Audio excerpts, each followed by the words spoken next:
Tayo po'y mawid.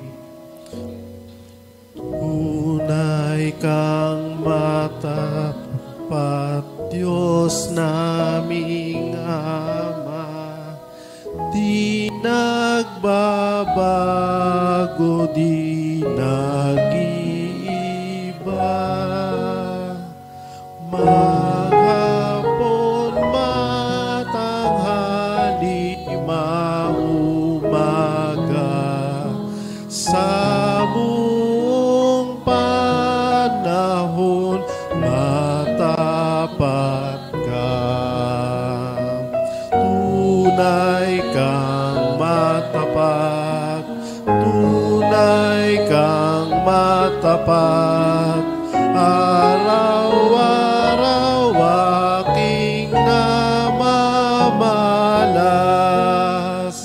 ang iyong kabutihang walang kupas.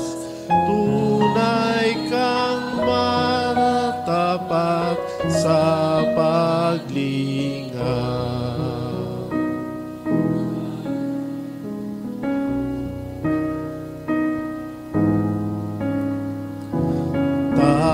Tag-araw, tag-ulan at tag-ani, araw at bituin sa gabi, nag-aawit ang langit, sumasaksi sa katapatan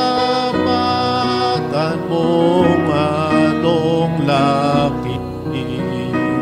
Tunay kang matapat, tunay kang matapat, araw-araw aking namamalas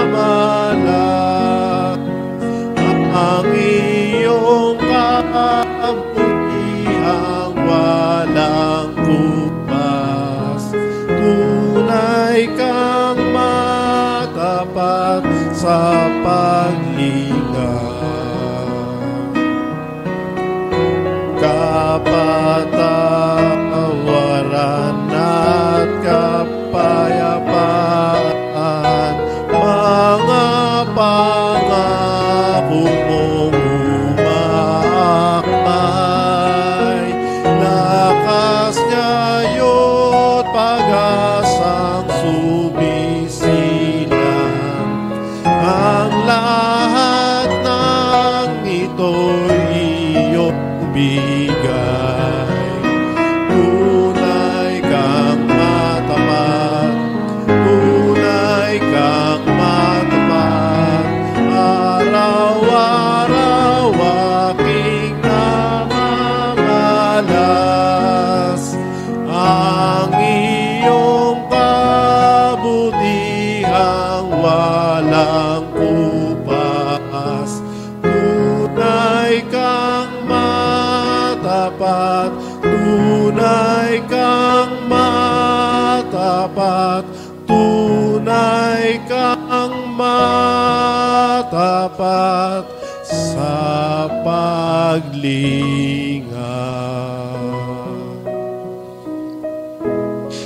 Magandang umaga po sa bawat isa. Bago po tayo magsimula sa panalangin, atin pong sabay-sabay na basahin ang sumasampalataya.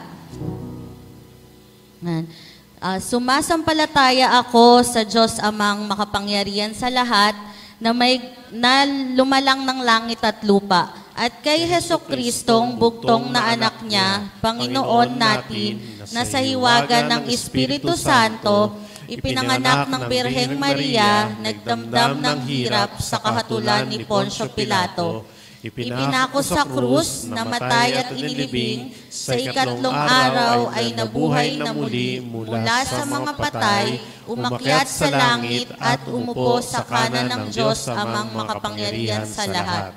Doon magmumula at paririto upang humukom sa mga buhay at mga patay. Sinasampalatayanan ko ang Diyos Espiritu Santo at ang banal na iglesyang laganap, ang pagkakaisa ng mga banal, ang kapatawaran sa mga kasalanan at ang kabuhayan ng katawan at ang buhay na walang hanggan, siya nawa. Tayo po ay manalangin. Panginoon, isang magandang umaga po ang aming bati sa iyo ngayong umagang ito. Maraming salamat po dahil biyaya mo, ang dakilang pagpapala mo, Panginoon, at ang dakilang presensya mo sa lugar na ito, Lord God.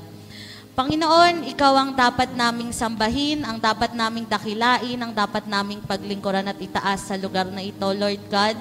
At ngayong mga oras na ito, Panginoon, kami po ay lumalapit sa iyo, dumadalangin, Lord God, na kung may nakikita ka pong kasalanan sa aming mga puso, sadyaman po namin itong nagawa o hindi, aware man po kami o hindi, Panginoon, lahat po ng aming mga kasalanan na nagawa laban sa iyo, ito po ay aming hinihingi ng kapatawaran at minsan pa, Panginoon, aming dalangin.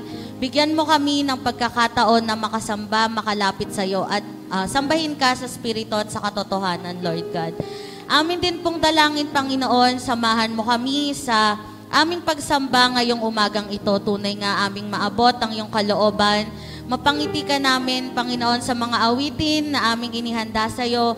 Lalo na, Panginoon, sa aming pagsamba sa iyo, sa pakikinig ng iyo pong mensaheng ihatid sa amin ngayong umagang ito, Lord God. Amin din pong pinagpapasalamat, Panginoon, ng iyong kabutihan sa buhay ng bawat isa na patuloy naming nararanasan, Lord God. Maraming salamat kasi napakabuti mo, napakadakila mo at hindi ka nagkulang sa bawat isa sa amin, Panginoon. Amin pong dalangin, Lord God, samahan mo po kami sa aming pagsamba ngayong umagang ito. Tunay nga, mapangiti ka namin at maabot namin ang iyong kalooban dyan sa trono mo sa langit, Panginoon. Samahan mo po kami, ikaw po ang siyang manguna sa aming praise and worship team, sa mensaheng aming papakinggan ngayong umaga at sa pag-alaala namin ng banal na hapunan. Ngayong aming pagsamba sa umagang ito, Panginoon, ikaw ang maluwalhati, ikaw ang maitaas, ikaw ang madakila, Lord God. Purihin ka po, Diyos na makapangyarihan sa lahat. Ito po ang aming dalangin sa matamis na pangalan ni Jesus. Amen. Ayan. Magandang umaga po sa bawat isa. Tinatawagan po ang praise and worship. Ayan, so magandang umaga po sa bawat isa. Pwede pa pakibati yung mga katabi nyo, magandang umaga. Ayan, alam ko, isang busy week yung nagdaan.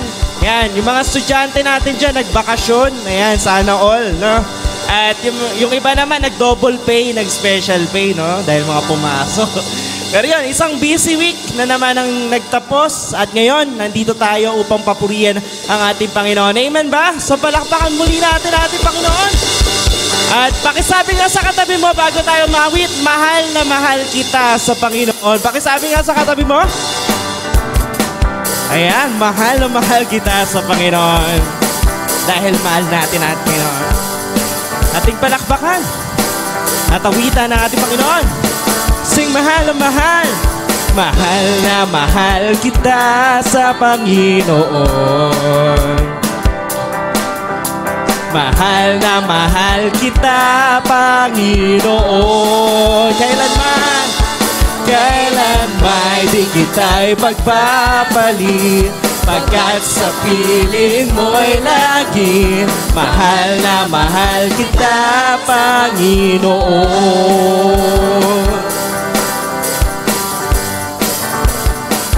Mahal na mahal. Mahal na mahal kita, Panginoon.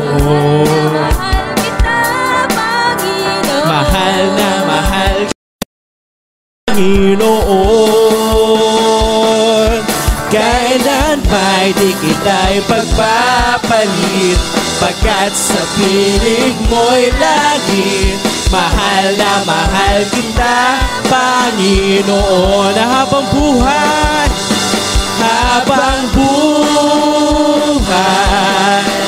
papupurihan ka. Habang buhay, maglilingkod sa'yo. Habang buhay, pag-ibig ko sa'yo iaalam. Mahal na mahal kita, Panginoon. Mahal naman. Pwede ba kamayan natin ng mga tao sa paligid natin? Wala nang COVID, amen, no? Pwede na natin kamayan. Mahal na mahal kita, Panginoon.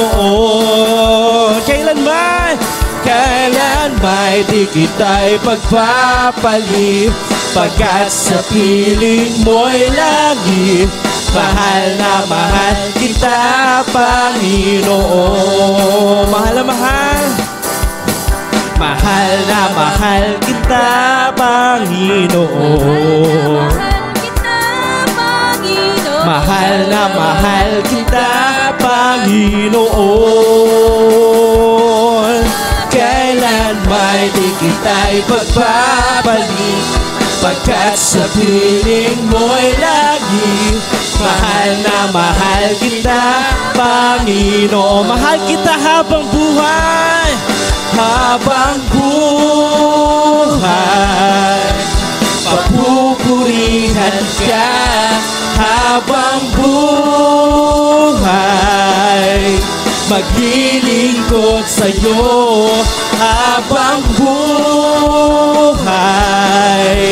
Pag-ibig ko sa'yo iaalay habang buhay, habang buhay. Papupurihan ka habang buhay. Maglilingkod sa'yo habang buhay. Pag-ibig ko sa'yo iaalay. Mahal na mahal kita, Panginoon. Mahal na mahal kita, Panginoon. Mahal na mahal kita, Panginoon. Kailan may di kita'y pagpapalit, pagkat sa piling mo'y langit. Mahal na mahal kita, Panginoon.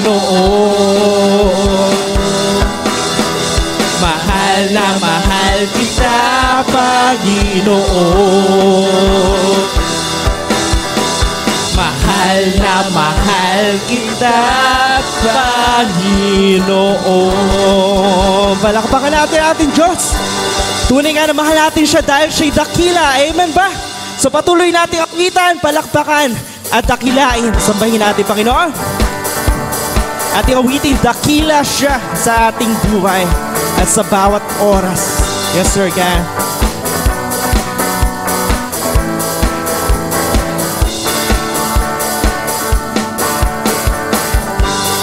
Ang Panginoon na yating pupurihin.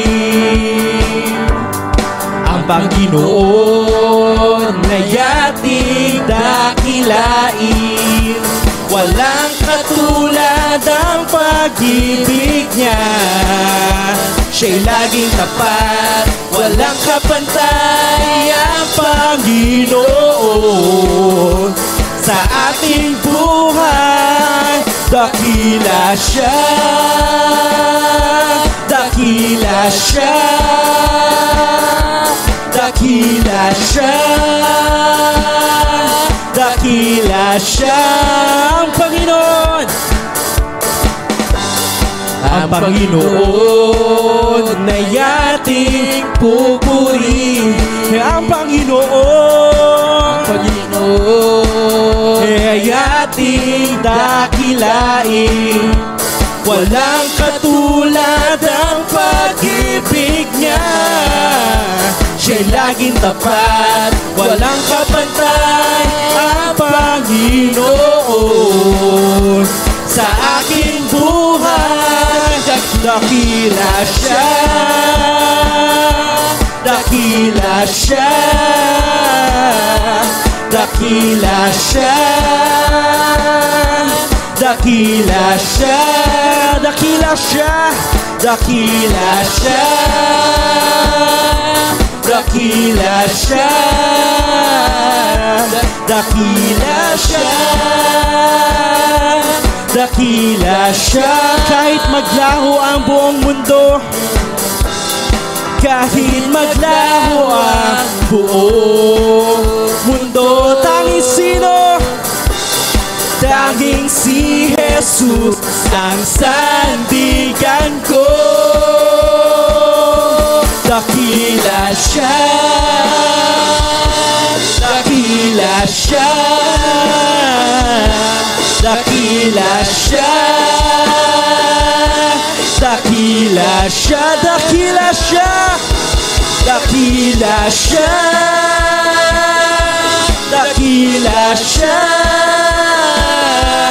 dakila siya,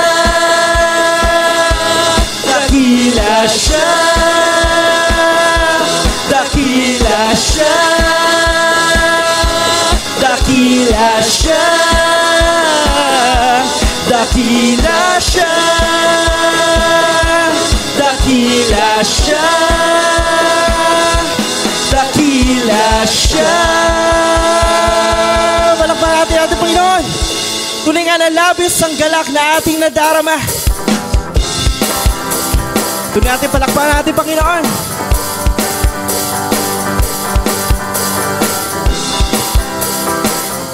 Kaya dakila siya sa ating buhay. Sing. Mga labi ko, O Diyos, sa'yo aawit. Kay papurihan sa kalangitan. Mga labi ko, O Diyos. Mga labi ko, O Diyos, sa'yo aawit. Ika'y papurihan sa kalangitan. Aking kamay tataas ka, ngalan mo'y luwalhati. Pagkat ikaw, O Diyos, ay dakila. Napakasayang magpuri, napakasayang magbigay papuri. Labis na galak ang nararamdaman. Pupurihin ka sa bawat tugtugan. Pupurihin ka sa bawat galang. Itataas ang ngalan mo magpakailanman.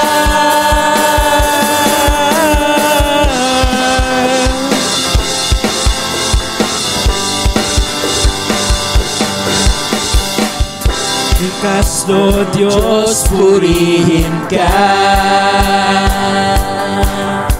Isisigaw sa buong mundo, labis mong gawa. Ang puso ko'y tuwang-tuwa. Kasiyahay umaapaw. Karapatan mo, O Diyos, ay dakila. Napakasayang magbigay papuri. Labis na galak ang nararamdaman. Pupurihin ka sa bawat tugtugan. Pupurihin ka sa bawat galang. Itataas ang ngalan mo magpakailanman. Napakasayang magbigay papuri. Labis na galak ang nararamdaman. Pupurihin ka sa bawat tugtugan. Pupurihin ka sa bawat galang.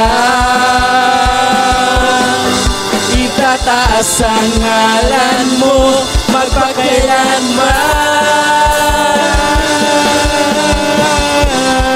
Tunay nga na napakasaya magbigay papuri sa iyo, Panginoon.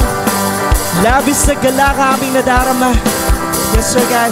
Tunay nga na dakila ka sa aming kabuhay. Yes, Sir God. Hindi natin ulitin. Napakasaya. Napakasayang magbigay papuri. Labis na galak, labis na galak ang nararamdaman. Pupurihin ka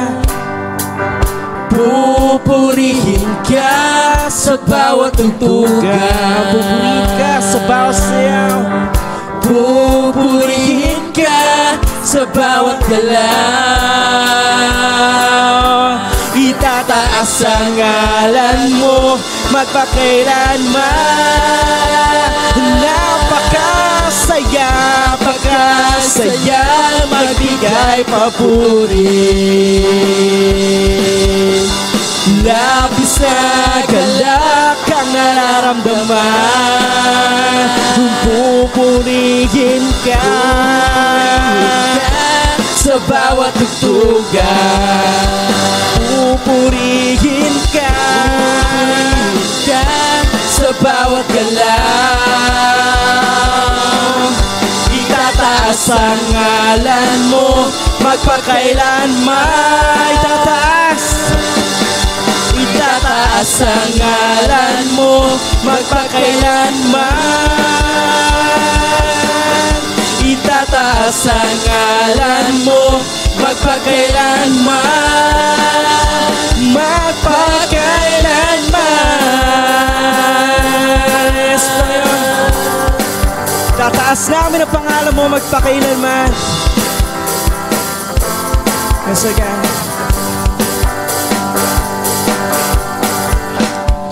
Palakpakan natin ating Panginoon. Tulingan ng dakila siya sa bawat oras ng ating buhay. Salamat, Panginoon, sa kagalakan na ibinigay mo sa aming mga buhay, Panginoon. Sa kabila ng mga pagsubok, sa kabila ng mga problema, mga challenges, na alam ko po hindi na po pinahintulot upang kami ay sumuko, kundi Panginoon, upang kami matuto. Associate Lord God, sa panahon kung saan nagkakagulo ang nangyayari sa aming mundo, ay yung pagsama, Panginoon. Kami po ay magtungo sa lilim na pinagkaloob mo sa aming mga buhay, Lord God. Purihin ka, Panginoon. Yes, Sir God. Muli natin awitan natin, Panginoon, na may panalangin sa ating mga puso. Yes, Sir God. O Panginoon, ang nais ko, kagandahan mo ay pagmasdan ang pag-ibig mo sa aking dugo. Kailan may di papabayaan sa iyo lamang. Matatagpuan sa iyo lamang.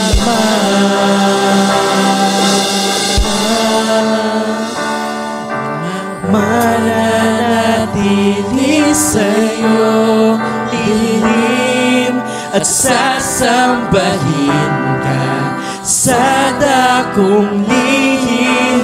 Mananatili sa'yo lihim na masumpungan ka sa dakong lihim. Yes, Panginoon. Sasambahin ka. Sing, Panginoon.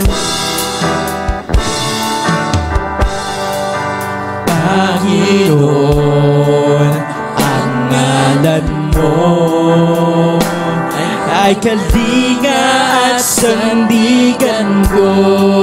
Di magbabago pangako mo. Salita mo'y panghahawakan sa iyo lamang. Matatagpuan sa iyo lamang.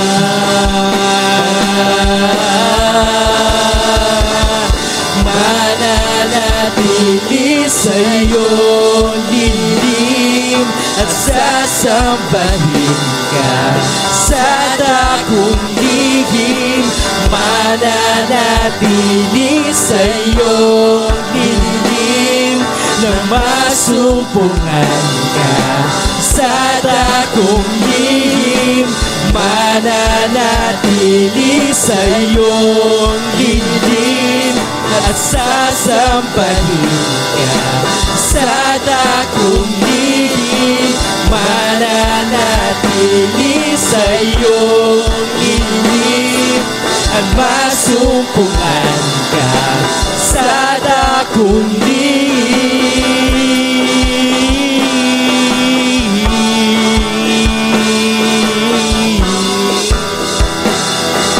sa dakong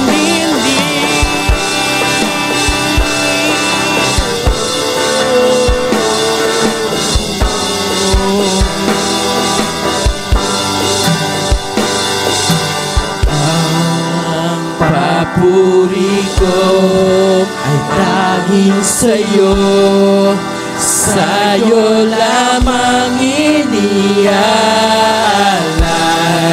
O Panginoon, ang puso ko sa'yo magpakailanman. Ang papuri ko ay tanging sa'yo, sa'yo lamang inialay,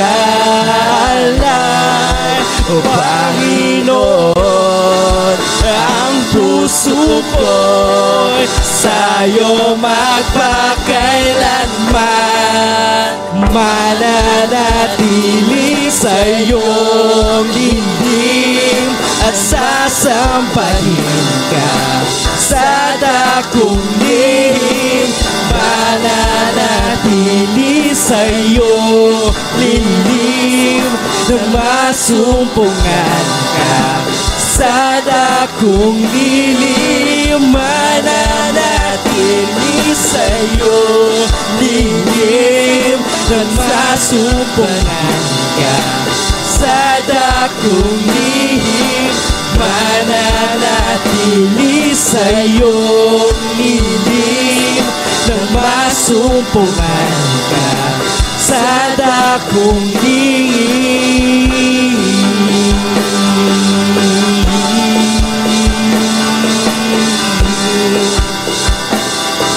Sa dakong lihim,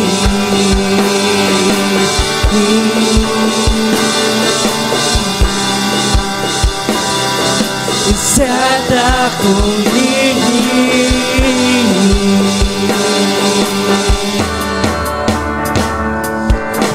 Yahweh ang tanging Diyos, may gawa ng lahat ng mabuti.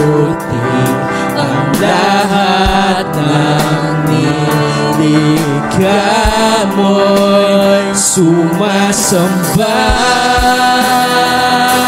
sa iyo. Ang aming bayan, pinupuri ka, itinataas, tinadakila. Ang aming puso ay isang sumaawit sa iyo. Mapalad ang bayan na iyong ibinukod. Mapalad ang bansang sa'yo lamang sumusunod. Mag-ari ka, manahan sa aming pagpupuri. Ikaw lang, O Diyos. Mapalad ang bayan na, mapalad ang bayan na iyong ibinukod. Mapalad ang bansang sa'yo sumusunod. Maghari ka, manahan sa aming pagpupuri. Ikaw lang, O Diyos.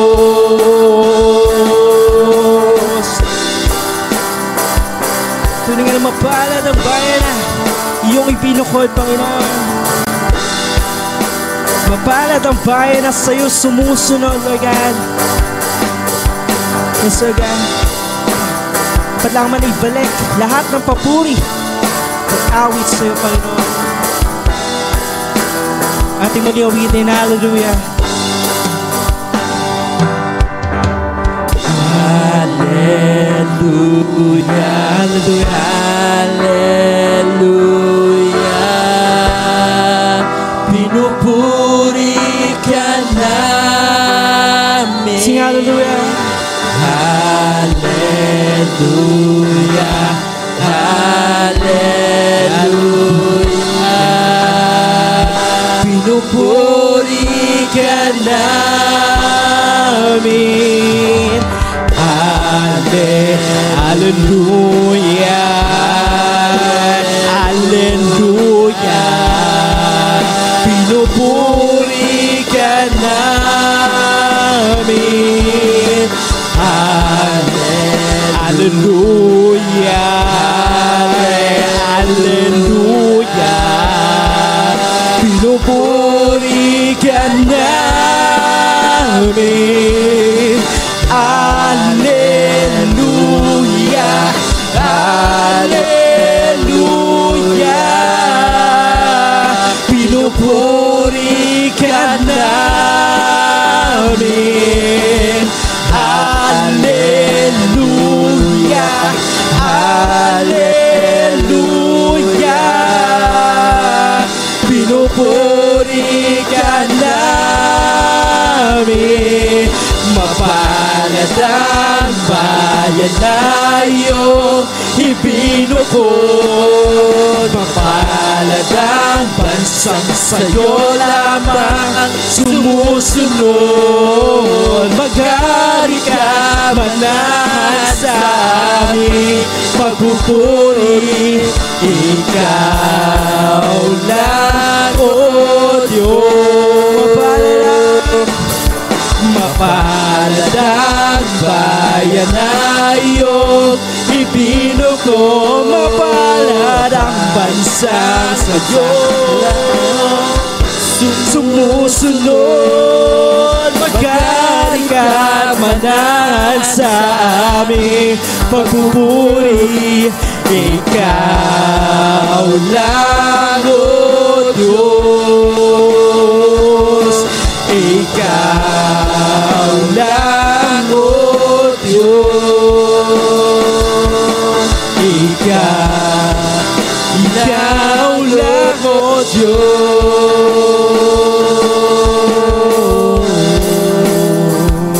Yes, Panginoon. Tuloy nga na mapalad ang bayan na iyong binukod. Mapalad ang bansang sa'yo lamang sumusunod, Lord God. At sa end days, Panginoon, ng mundong ito, sa muli mong pagbalik, Panginoon, kami po ay gabayan mo, ilapit mo, Panginoon, sa iyong banal na presensya, na kami po sumunod, kami po ay magpuri, ikaw ay takilayan. Pumunta po kami sa lilim, Panginoon, na inilaan mo para sa aming buhay. Purihin ka, Panginoon, purihin ka sa lahat ng oras sa aming mga buhay. Purihin ka, Panginoon, sa pag-iingat mo sa aming bayan. Patuloy na pong pagpalain ang bawat isa, Panginoon. Purihin ka, Lord God, purihin ka. Ating dakilaan natin, Panginoon, ating palakpakan. At sabihin natin, hallelujah, purihin ka. Yes, Sir God.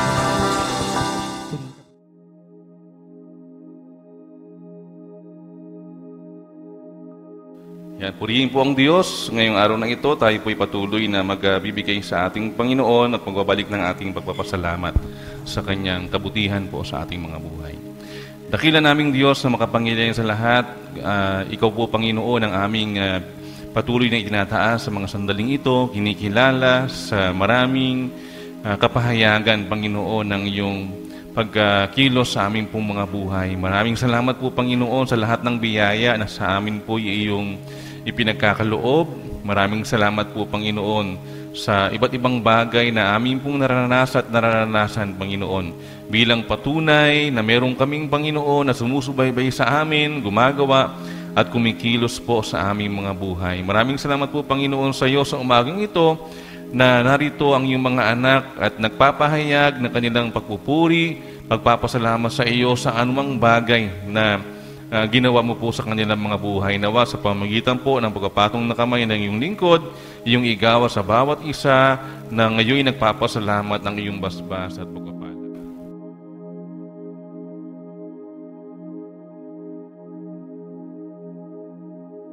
Yan, good morning po sa ating lahat. Pakibati niyo po yung inyong mga katabi at baka hanggang ngayon na lang po yan. Joke lang po. Yan, so magandang umaga po sa ating lahat. Tayo po ay nasa pang-11 buwan na po ng taon at ilang kembot na lang, December na. Ano po.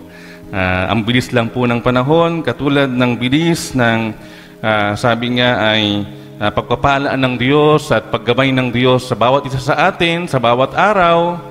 Alam ko po na lahat tayo makakapagpatotoo kung gaano kabuti ang Panginoon sa atin. Ano po, sa nakalipas na mga araw ng ating pong mga buhay.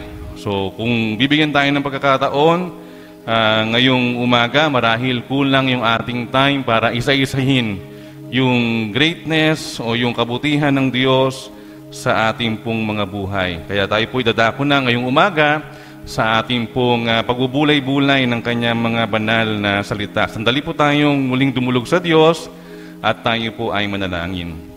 Dakilan naming Panginoon ang makapangyarihan sa lahat. Buksan mo po ang aming mga puso at isip at patuloy, Panginoon, ay ihanda ang aming mga sarili sa pakikinig, Panginoon, ng iyong mensahe ngayong umaga.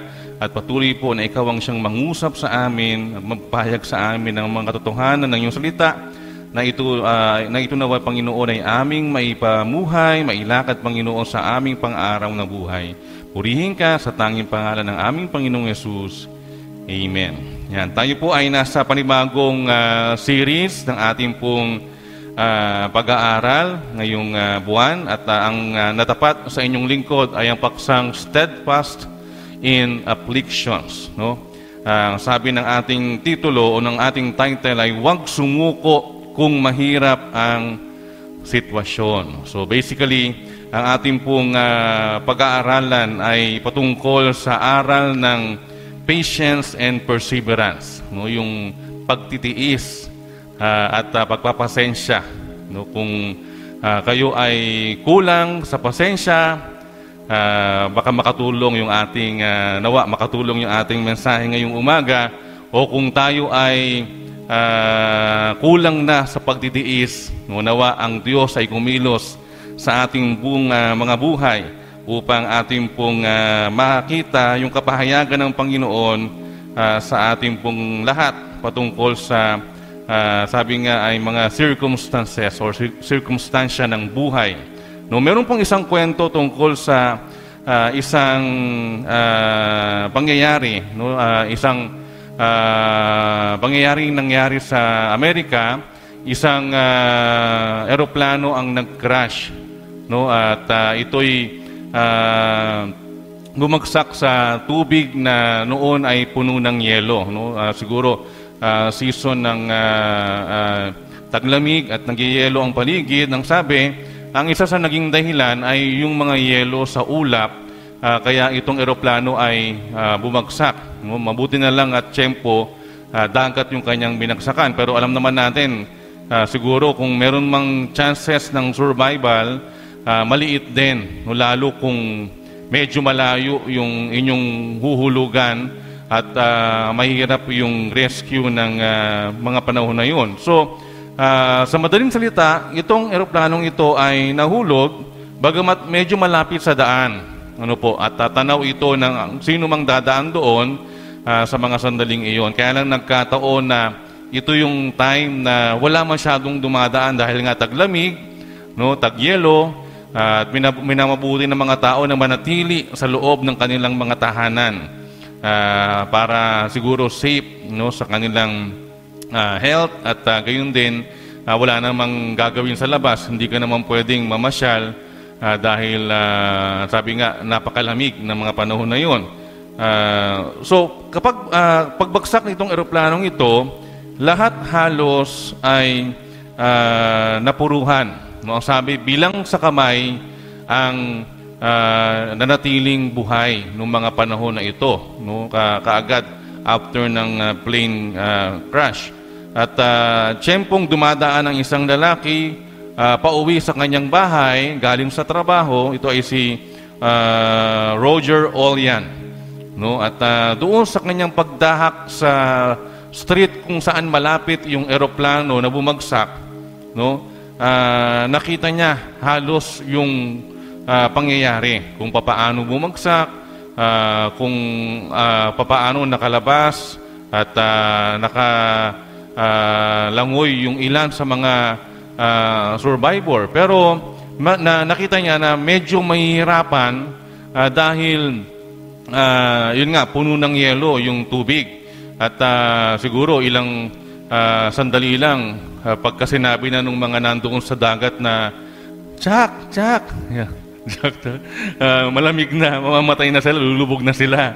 Yan. So, iyon yung isang nakatulong para mas lalong malaki yung chance ng kamatayan o ng death doon sa time na yun. Pero walang sinayang na sandali itong si Roger Olyan. Ang ginawa niya, tumalon siya doon sa tubig at pinuntahan niya ng ilang metro yung mga taong natitirang buhay noong mga panahon na yun. Alam niyo po, siguro sa dala ng kanyang yung pagnanais makatulong, wala siyang anumang bitbit, wala siyang anumang dala na pwedeng makatulong doon sa mga taong yun.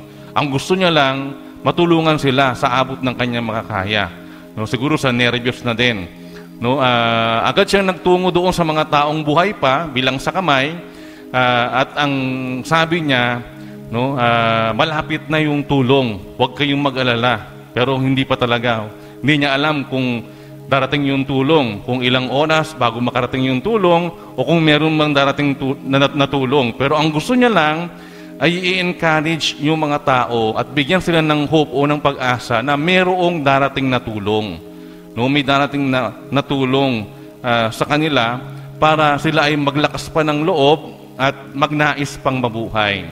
So, lumipas ang ilang minuto at ang ilang sandali, dumating po yung tulong. No, sabi nung kwento, 5 ang nakaligtas doon sa plane crash na yon. At nire-recall ng mga nakaligtas yung nangyari. At hindi nila makakalimutan si Roger Olyan. Ang sabi nila, itong taong ito ang nagbigay sa amin ng unang-unang pangangailangan namin. At yun yung pag-asa. Yun yung hope na nung panahon na yun, yun yung tanging meron siya na naibigay niya sa amin. Siguro kung hindi dumating si Roger Olyan, baka kami din, kasama nung aming mga kasamang halos buhay pa, ay namatay na rin dahil iisipin namin wala na kaming pag-asa sa mga panahon na yun. Kung sabi ng mga kwento, itong si Roger Olyan ay inspired nung kanyang paghanga sa dating US President na si Roosevelt, kung saan habang siya ay naglilingkod, ay binanggit niya yung katagang, "You can't fight hard unless you think you are fighting to win." You can fight hard unless you think you are fighting to win. No, parang hindi ka magtatagumpay sa buhay, hindi ka lalaban kung hindi mo iniisip na lumalaban ka para magtagumpay, para manalo, no, para makasurvive o para magtagumpay sa buhay. Yan, puntahan po natin yung ating teksto ngayong umaga na matatagpuan po sa Aklat ng Roma, Kabanatang 12, talatang 9 hanggang 13. Yan. Nandiyan yata sa ano yun? Saan yung clicker? Wala pala akong clicker. Yan. Sabi po dyan, maging tunay ang inyong pagmamahalan, kasuklaman ninyo ang masama at pakaibigin ng mabuti. Magmahalan kayo bilang magkakapatid at pahalagahan ninyo ang iba higit sa pagpapahalaga nila sa inyo. Magpakasipag kayo at huwag maging tamad. Buong puso kayong maglingkod sa Panginoon, magalak dahil sa inyong pag-asa, magtiyaga dahil sa inyong kapighatian at palaging manalangin. Tumulong kayo sa pangangailangan ng mga kapatid At patuloyin ninyo, open na ba ito? Okay na. At patuloyin ninyo ang mga taga-ibang lugar. No, sabi po sa English version ng ating talata, love must be sincere, hate what is evil, cling to what is good, be devoted to one another in brotherly love, honor one another above yourselves, never be lacking in zeal, but keep your spiritual fervor, serving the Lord. Be joyful in hope, patient in affliction, and faithful in prayer. Share with God's people who are in need. Practice hospitality. Yan, kukunin natin dyan yung sinasabi doon sa verse 12, patient in affliction. No? Sa buhay ng tao, alam natin meron tayong iba't ibang mga nakakaharap na mga bagay. At kasama doon yung mga pagsubok, no? Yung mga testing. Sino ba dito ang walang mga pagsubok sa buhay? Taas nga ang paa? Ay, taas nga ang paa. Taas nga ang kamay? Diba? Wala naman. Lahat tayo mayroong mga pagsubok. Iba-ibang klase lang. Iba-ibang bigat, iba-ibang lawak, iba-ibang lalim. No? Pero lahat po tayo ay mga taong humaharap sa mga pagsubok. Yan. Makikita nyo raw sa muka kung ang isang tao ay dumaan na sa napakaraming pagsubok. Tingin kayo ng konti sa katabi nyo. Hulaan nyo na lang kung gaano dumaan sa pagsubok yung inyong katabi. Yan. Pag makinis pa, anong hula? Walang pagsubok? Joke lang. Ibig sabihin, magaling at nagtatagumpay. Amen? Yan. Kasama lagi si Lord para magtagumpay, kaya makinis pa. No? Ito ay dahil nagtatagumpay tayong kasama si Lord. Pero pagka medyo gusot-gusot na, baka nakakalimutan na kasama sa buhay ang Panginoon at kailangan ang Panginoon ang lagi nating kaakibat sa pagharap natin sa mga afflictions ng buhay. Yan. Sabi, huwag sumuko kung mahirap ang sitwasyon. Huwag sumuko kung mahirap ang sitwasyon. Be patient in affliction. Be patient in affliction. Ano bang ibig sabihin ng kataga o word na patient in affliction? Yan, pwede kayong mag-take note, mga kapatid. Pag sinabing patience, no, or patient, yung word na patience, no, is steadfastness, consistency, endurance, or to stay under the load willingly and not as victim of circumstances. No? Ibig sabihin nito, parang pagka tinagalog natin ay nagpapasensya, nagpapatuloy ka pa rin. No? Merong halong pagtitiis. At nandoon yung iyong pag-i-endure under doon sa panahon ng iyong pinagdaraan ng testing ng buhay. Kung yan man ay sa health, no, sa finances, sa relationship, o sa love life, o kung anumang mga bagay yan. Bilangin na natin yan. Lahat yan ay mga circumstansya ng buhay, and we can relate that doon sa mga afflictions ng ating buhay. So, ano po ang sabi sa mga ilang mga talata sa Biblia patungkol sa patience? Ang sabi diyan sa Santiago 1:3, dapat ninyong malaman na nagiging matatag ang inyong pananampalataya sa pamamagitan ng mga pagsubok. Yan. So, mga kapatid, yung mga pagsubok ng buhay, hindi po yan parusa sa atin. Ano po? Sa isang banda, makikita natin na ang mga pagsubok na yan ay hinahayaan ng Panginoong pagdaanan natin upang tayo ay patatagin sa ating pananampalataya sa Kanya. The more you experience hardship, no, challenges, afflictions, the more you relay sa Diyos, no? Nagtitiwala tayo sa Panginoon, umaasa tayo sa Diyos sa lahat ng bagay. Kinikilala natin na ang Panginoon ang siyang ating kalakasan, ang Panginoon ang ating tanggulan, ang Panginoon ang ating kapayapaan, etc., etc. No? Ang Diyos ang kasama natin sa lahat ng bagay ng ating buhay. Sabi din sa Santiago 5:11, sinasabi nating pinagpala ang mga nagtitiyaga at nagtitiis Narinig na ninyo ang tungkol sa pagtitiis ni Job at ang ginawa sa kanya ng Panginoon sa bandang huli. Talagang napakabuti at tunay na mahamagin ang Panginoon. Yan. So, isang great example ng pagtitiis at pagtsatsaga ay itong si Job. Yan. Siguro alam niyo naman yung story ni Job, di ba? Si Job yung kinain ng malaking isda. Yan. Tama ba? Hindi, di ba? Si Job yung nakaranas ng iba't ibang mga pagsubok ng buhay. Siya ay namatayan ng kanyang mga alagang mga hayop, no, nawalan ng mga kayamanan o pinagkukunan ng kabuhayan, nawalan ng mga maas sa buhay, nagkasakit sa buong katawan, no, halos itakwil siya ng mga kakilala niya, no, halos sumpain na o sinumpa na ng Diyos o sinumpa na ang Diyos ng kanyang mga mahal sa buhay. Pero itong si Job ay nagtiis hanggang huli. Nakita natin kung paano siya ay nalagaan at pinagpala ng ating Panginoon. So, sabi ng mga talata, nandoon dapat yung ating pagtitiyaga, nandoon dapat yung ating pagtitiis, sapagkat ang Diyos natin ay mahabaging Diyos. Hindi tayo pababayaan ng ating Panginoon. Sa Hebreo chapter 10 verse 36, ang sabi po dito, kinakailangan kayo'y magtiis upang masunod ninyo ang kalooban ng Diyos at matanggap ninyo ang kanyang ipinangako. No, sinabi din diyan yung word na magtiis or patient.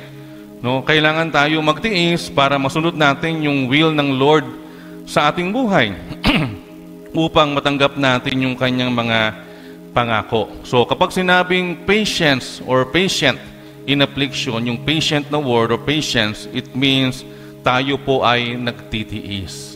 No? Mapagtiis ba tayo mga kapatid sa mga bagay na ating nararanasan sa buhay? Tayo ba'y nagtitiyaga? No? Nagtitiis? Steadfast ba tayo? Even in times of testing ng buhay? O agad tayong nawawalan ng pag-asa? Diba? Katulad ng sinasabi ng talata o ng mga talatang ating nakita, matuto tayong magtiis, lalo na sa panahon ng paghihirap.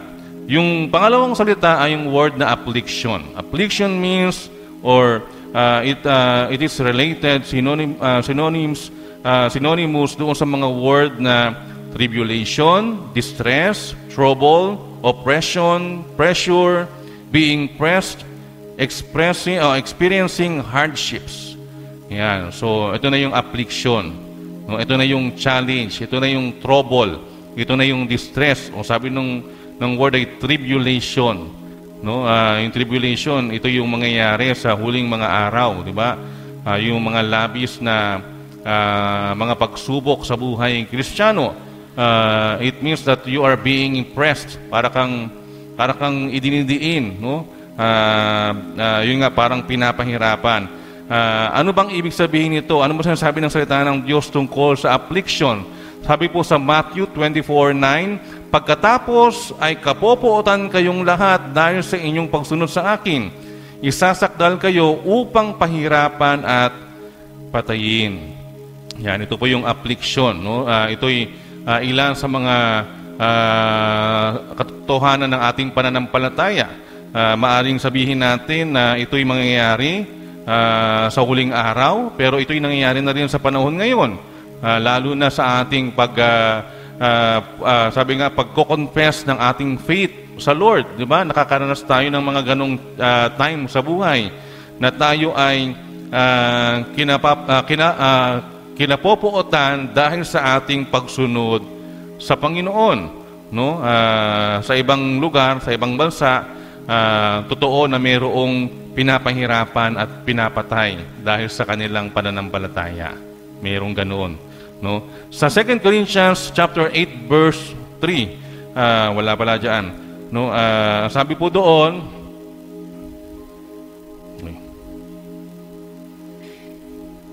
bumalik. Ayan. Yung pala. Sorry po. Pakibalik ko yan. Ayan, okay na. So, hindi sa ibig kong guminhawa ang iba at mabigatan naman kayo. No? So, dito ang affliction ay nilagay doon sa word na mabigatan. No, yung kabigatan sa buhay. Kapag ikay may affliction, may pagsubok, ibig sabihin meron kang kabigatan na dinadala sa buhay. At dito nasusubok yung ating pagtitiis. No? Yung bigat, o kung ito yung mabigat na mabigat, siyempre talagang kailangan nating magtiis lalo, no? Sa ating pong buhay. At doon sa John 16:21, ang sabi po doon, kapag manganganak na ang isang babae, siya'y nalulungkot sapagkat dumating na ang oras ng kanyang paghihirap. Ngunit pagkapanganak niya, nakakalimutan na niya ang kanyang paghihirap sapagkat nagagalak siya dahil sa pagsilang ng isang sanggol sa sanlibutan. Yan. Totoo ba yan, mga nanay? Di ba? Natatakot tayo kapag tayo ay mag-give birth na. Di ba? Kasi sabi ng mga matatanda, ang pagsilang ng bata ay parang naglalagay sa isang nanay o sa isang ina sa yung kalahati ng kanyang paa sa hukay. Yan. Totoo po yun. Di ba? Although may mga babae na madaling manganak, yung ano lang, no, normal na madali lang manganak. Pero yung iba talaga hirap sa panganganak. No, yung palang daing bago manganak, natatandaan ko dati yung kapatid ko, yung panganay niya, na tiyempo na nandun ako sa ospital, nakasama ako sa kanila. Yung iba yung ungol ng isang nanay na manganganak, parang nakakatakot. Parang lahat yata ng pain nandoon na, no? Lalo pag normal delivery, no? Unlike sa sa cesarean, sa CS, at Ellen CS no? Ako yata yung umiiri nung panahon na yun, nung si Atelin nanganganak, no? Yun. So ibig sabihin, sa isang nanay o sa isang ina, sa isang manganganak, yun yung kanyang kinakatakot. Dumating yung oras ng kanyang paghihirap. Ibig sabihin, yun yung challenge sa pagiging nanay. No? Although sabi dito, pagkatapos daw, pag nanganak na, nakakalimutan niya na yung kanyang paghihirap kasi makikita niya na yung kanyang sanggol. Di ba? Yung kanyang baby na isinilang na. Yan. So, paghihirap sa Gawa 7:1 o 7:11, nagkaroon ng tagutom at matinding paghihirap sa buong Ehipto at Kanaan, maging ang ating mga ninuno'y walang makunan ng pagkain. So ito yung history, part ng history ng Egypt at Canaan, tungkol doon sa matinding tagutom at paghihirap. So ito'y affliction din na masasabi, o type of afflictions na nararanasan ng mga tao. Sa Gawa din, sa 11 verse 19, sa iglesia ng Antioquia, no, may mga mananampalatayang nagkahiwa-hiwalay dahil sa pag-uusig na nagsimula noong patayin ni Esteban o si Esteban na nakarating sa Phoenicia, sa Cyprus at sa Antioquia. Pinangaral nila ang salita, ngunit sa mga Hudyo lamang. Yan. So, tingnan niyo po, ano ba yung afflictions ng mga mananampalataya noon sa iglesia sa Antioquia? Yung pag-uusig, persecutions, no? Yung mga persecution na nararanasan ng mga mananampalataya. So, tayo po bilang mga anak ng Diyos, bilang mga mananampalataya, no? Ano-anong klaseng afflictions ang ating nararanasan sa buhay ngayon? Yan. Sige nga po, isipin niyo po, ano ba yung mga pagsubok ng buhay ko ngayon? Ito ba'y tungkol sa aking asawa? Tungkol sa pera? Tungkol sa trabaho? Ito ba'y tungkol sa relasyon, no? Tungkol sa kapitbahay, o baka naman tungkol sa politiko o politika, no? Tapos na po yung barangay election, kaya dapat hindi na natin iniisip yun. Ano po? Ito ba'y tungkol sa aking future, no? Sa aking hinaharap sa buhay, no? Ito ba'y tungkol sa aking pag-aaral? Ano yung aking afflictions or mga kabigatan sa panahon na ito? No? At nakapagtitiis ba ako o nakapagtitiis ba tayo doon sa mga panahon ng afflictions ng ating mga buhay? No, nawa tayo po bilang mga anak ng Diyos ay nagtitiis, nagpapasensya, no? At sabi nga nananatili kahit sa panahon ng mga pagsubok ng buhay. Bakit? Dahil may benepisyo ang patience, no, sa ating mga buhay. Ano nga ang mga benepisyo ng patience sa atin na mga anak ng Diyos? Ang sabi, una, patience produce spiritual maturity. Patience produce spiritual maturity. No? The more na tayo ay nagtitiis sa panahon ng mga pagsubok ng buhay, the more na tayo ay nagiging mature, no, sa ating pananampalatayang espiritual. Sabi po sa Santiago 1:4, at dapat kayong magpakatatag hanggang wakas upang kayo'y maging ganap at walang pagkukulang. Diba? Yung perfection ay nakakamit doon sa paglipas ng mga panahon. Diba? Para tayong, ano ba yung mga word na ginagamit nila? Sinubok na ng panahon. Yung mga ganun, di ba? Yung bang lumipas yung panahon, na naranasan mo yung mga hardship ng buhay, nakapagtiis ka, no, nalagpasan mo, napagtagumpayan mo, after that, subok ka na. No, parang bihasa ka na sa mga pagsubok.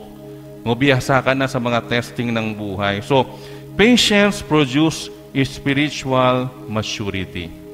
Nagmamature tayo, lalong-lalo na yung ating spiritual na buhay. Kung paano mo tingnan yung mga pagsubok sa buhay mo, kung paano mo tingnan yung iyong capacity bilang Kristiyano, kung paano mo tingnan ang kapangyarihan ng Diyos sa panahon ng mga pagsubok. So kaya tayo ay nagiging mature kung tayo ay nagtatagumpay. Pangalawa, patience strengthens the Christian's authenticity. Patience strengthens the Christian's authenticity. Yan. Anong ibig sabihin yan?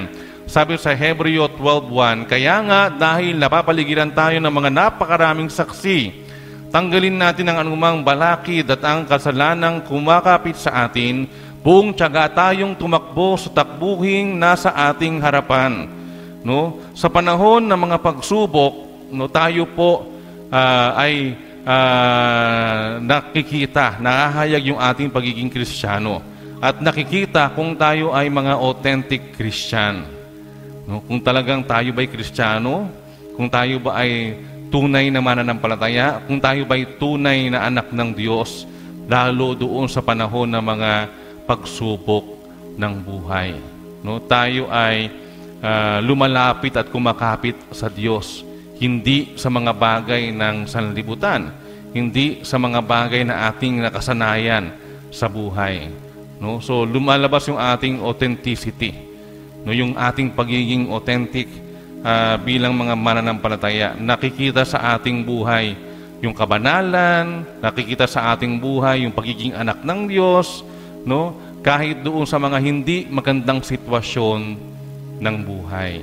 No? Testing nga kaya siya testing No, makikita kung ikaw ba ay 110 o 220, o makikita kung ikaw ay tawag dito, yung hindi walang kalidad o merong kalidad bilang isang anak ng Diyos. 'Di ba? So natitesting yung ating authenticity, yung quality ng ating pagiging mananampalataya. Pangatlo, patience demonstrates faithfulness to God. Sabi doon sa 2 Timothy 2 verse 22, kaya nga iwasan mo ang masasamang hilig ng kabataan, sa halip ay pagsikapan mong maging matuwid, tapat, mapagmahal at mapayapa kasama ng mga taong may pusong malinis na tumatawag sa Panginoon. Ito po sulat ni Pablo kay Timoteo, di ba? Sabi ni Pablo, ay umiwas si Timoteo sa masasamang hilig ng kabataan at pagsikapan yung maging matuwid. So, ang patience o yung pagtitiis ay nagpapakita ng ating katapatan sa Diyos. No, kapag tayo ay marunong magtiis, ibig sabihin tapat tayo sa Diyos. 'Di ba? Hindi tayo kumakapit sa sanlibutan o sa anumang ino-offer ng sanlibutan sa atin, lalo sa panahon ng pagsubok. Bakit? Dahil tapat tayo at loyal tayo sa ating Diyos. No, ang Diyos ang gumagawa sa buhay natin. Pang-apat, patience brings God's reward. No, Galatians 6:9, kaya't huwag tayong mapagod sa paggawa ng mabuti, sapagkat pagdating ng takdang panahon, tayo ay aani kung hindi tayo susuko. Yan. No? Susuko pero hindi, yung post ni Kuya Jeric, hindi ko na sasabihin. Tanghalian kasi, yan. Black pero hindi susuko. Yan, di ba? So sabi dito, huwag mapagod sa paggawa ng mabuti. No? Pagdating ng takdang panahon, tayo'y aani kung hindi tayo susuko. May nag-aabang na reward sa atin. No? Yun ang sinasabi ng Diyos. Yun ang sinasabi ng salita ng Panginoon. Patience brings God's reward. Diba? Minsan, ginagawa din yan ng mga magulang sa anak. Diba? Minsan, ginagawa din yan ng mga guro sa mga mag-aaral nila. Diba? So, tinetest tayo. At yung reward na ibibigay sa atin ay kadalasan matapos nating nasubok at matapos nating magtiis. No, nandoon yung reward ng Panginoon sa atin. Sabi doon sa Santiago 5:7, patungkol sa pagtitiyaga at pananalangin. Kaya nga, mga kapatid, magtiyaga kayo hanggang sa pagdating ng Panginoon. Tingnan ninyo ang magsasaka, buong tiyaga niyang hinihintay ang mahalagang ani ng kanyang bukirin at inaabangan ang pagdating ng tag-ulan. Yan, yung mga yung pagtitiyaga ay inescribe nila sa mga magsasaka, no, ni James, di ba? Dahil yung mga magsasaka, hinihintay nila talaga ng buong tiyaga yung kanilang aanihin sa bukirin. 3 to 4 months bago mag-ani ang mga magsasaka. Kasi yung ating mga kapatiran sa Bicol, yun yung, yun yung majority na kabuhayan. No, yung paligid ng church, puro bukid. No, hanggang ngayon naman, puro bukid pa din. At sanay na sanay sila. Every day, yun yung kanilang lugar.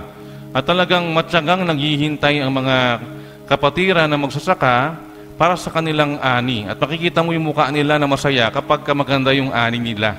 Kapag hindi inulan, ibig sabihin yung hinog na tapos hindi inulan, maganda yung araw, maganda yung bunga, masaya yung mga kapatiran. Masaya din si pastor kasi meron si pastor na 10 kilong mainit-init pang bigas galing doon sa bagong ani. No? Kaya nung nandun kami sa Bicol, talagang halos hindi kami nabili ng bigas dahil pag nag-aani, meron kaming part, no? At masarap yung bigas na bagong ani kumpara sa bigas natin ngayon. Di ba?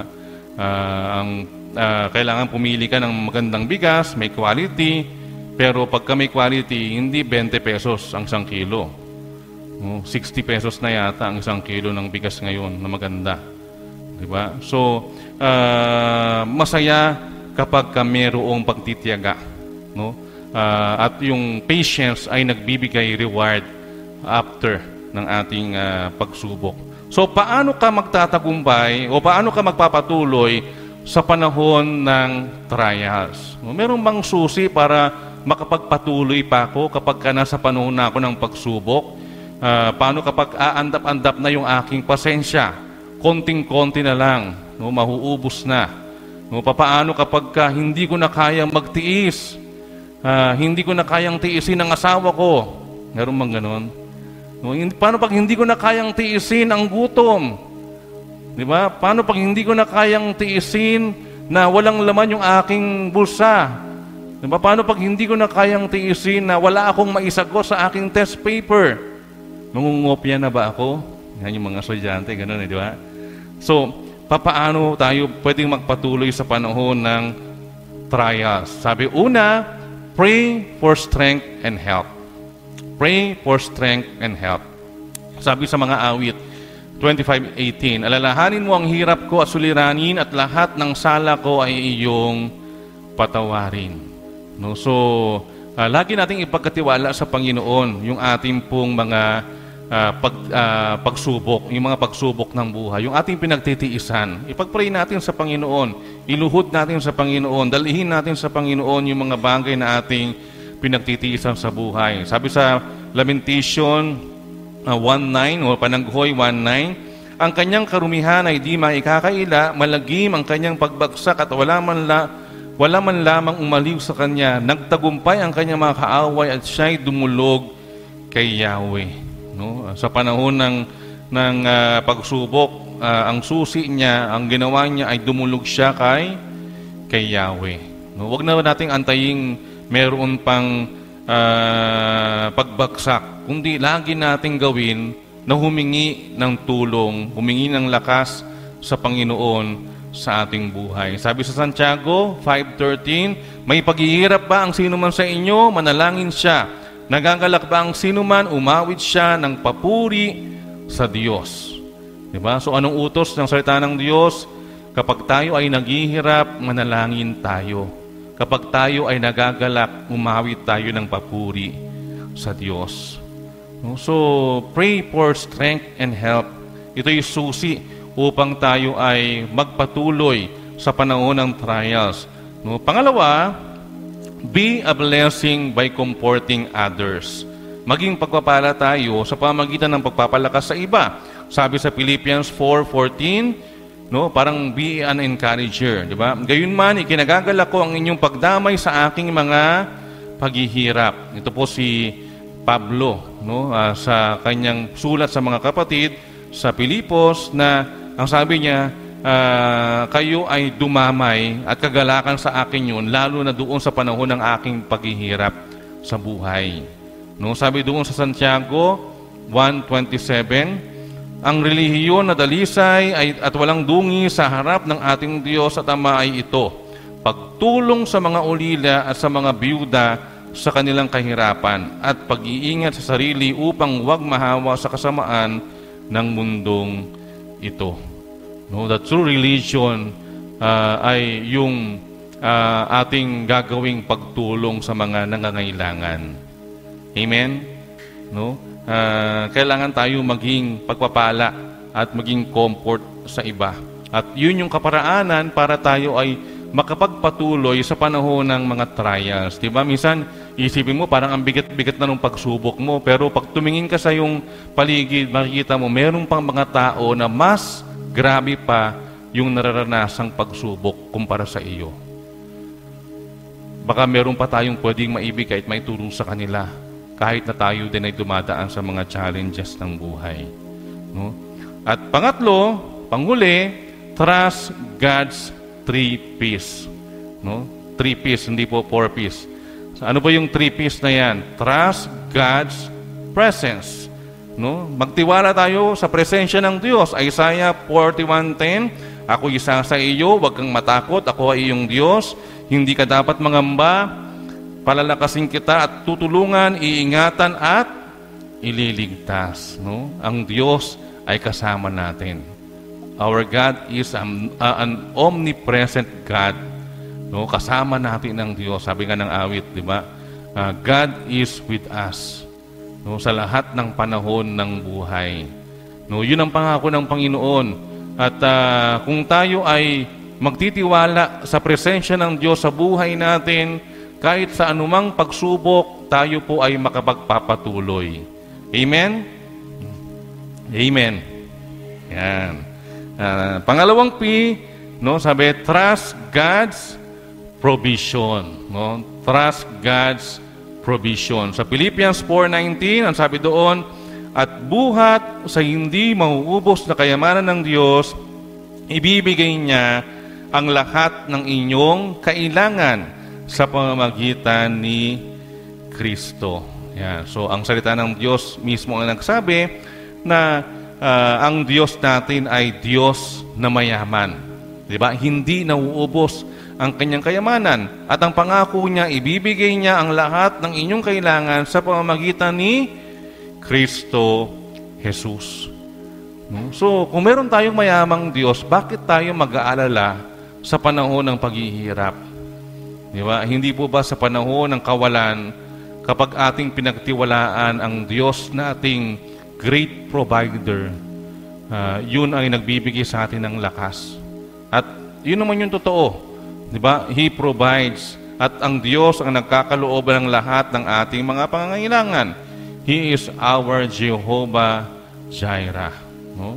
Our great provider. At pangatlong P, trust God's peace. 2 Corinthians 1:3 and 4, yung pagpapasalamat po ni Pablo ito. Sabi ni Pablo, purihin natin ang Diyos at Ama ng ating Panginoong Jesucristo, ang Ama ng kahabagan at Diyos na pinagmumuna ng lahat ng kaaliwan.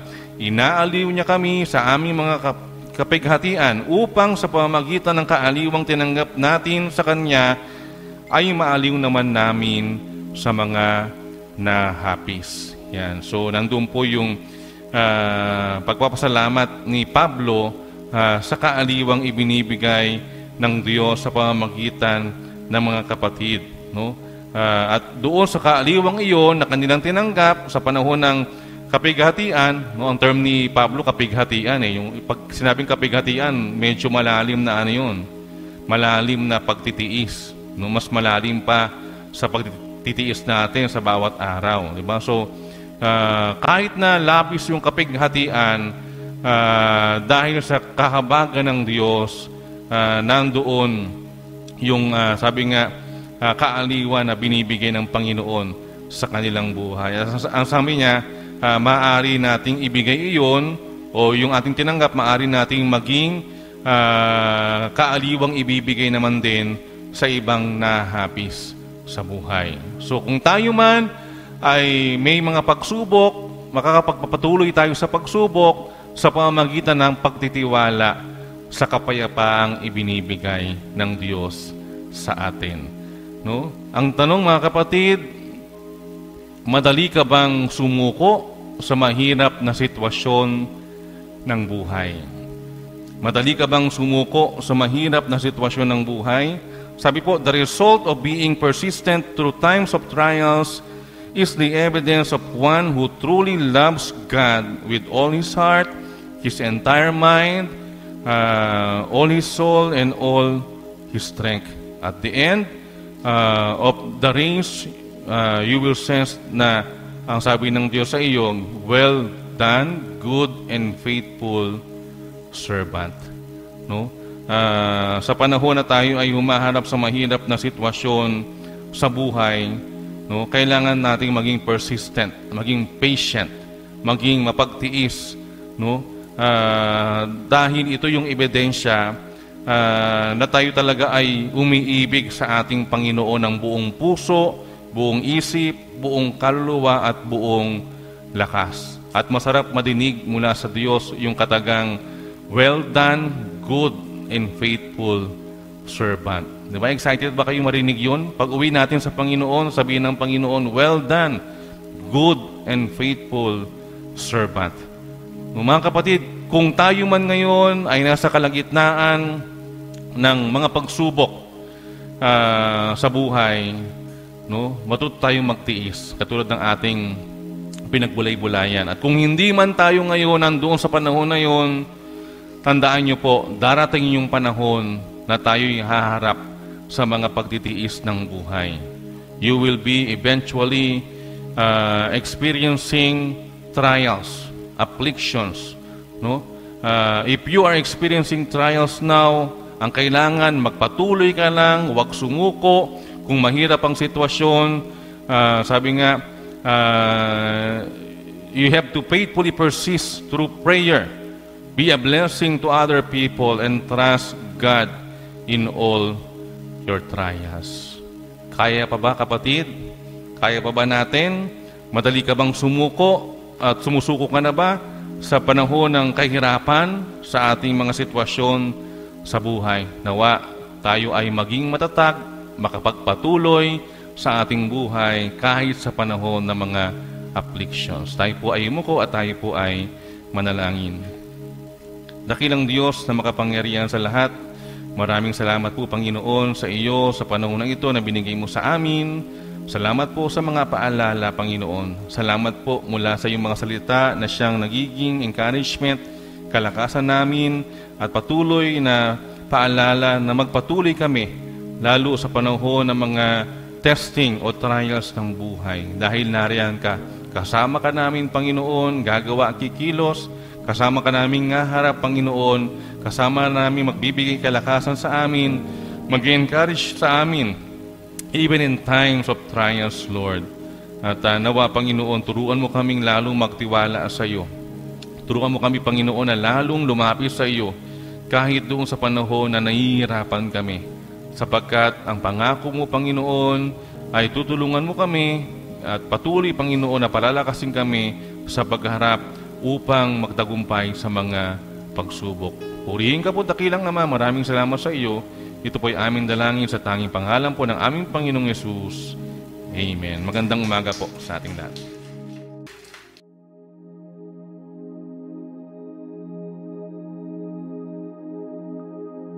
Sige po, tayo po ay tumayo at tayo po ay mag-close sa prayer.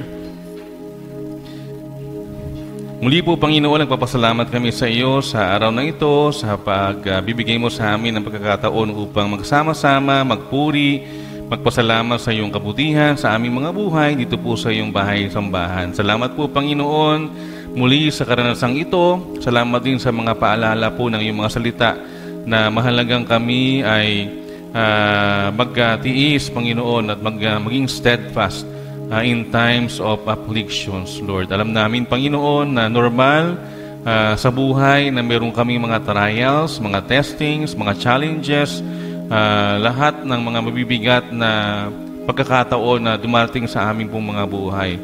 Subalit, Panginoon, sa isang anak ng Diyos, sa iyong mga anak, Panginoon, na ngayon ay narito, na nakarinig ng iyong mga paalala sa iyong salita, kailangan maging normal din sa amin ang lalong lumapit sa iyo at laging lumapit sa iyo sa lahat ng sandali ng aming mga buhay at karanasan, lalo sa panahon ng aming mga pagsubok. Samahan mo kami sa aming pong paghiwa-hiwalay pa uwi sa aming mga tahanan. Bigyan kami ng masaganang panangalian kasama po ng aming mga mahal sa buhay at sa iyo po namin pinagkakatiwala ang buong isang linggo na aming gagawin. Ano man ito, Panginoon, nawa ito'y magbigay ng kaluguran sa iyo at kapurihan sa iyong dakilang pangalan. Purihin ka po, ito'y aming dalangin sa tanging pangalan po ng aming Panginoong Yesus. Amen.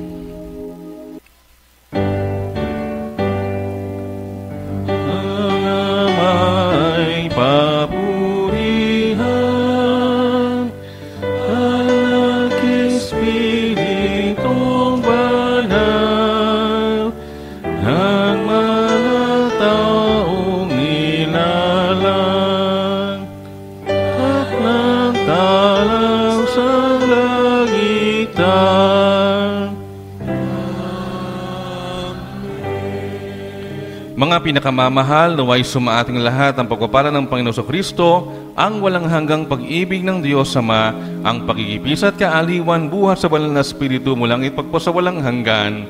Amen.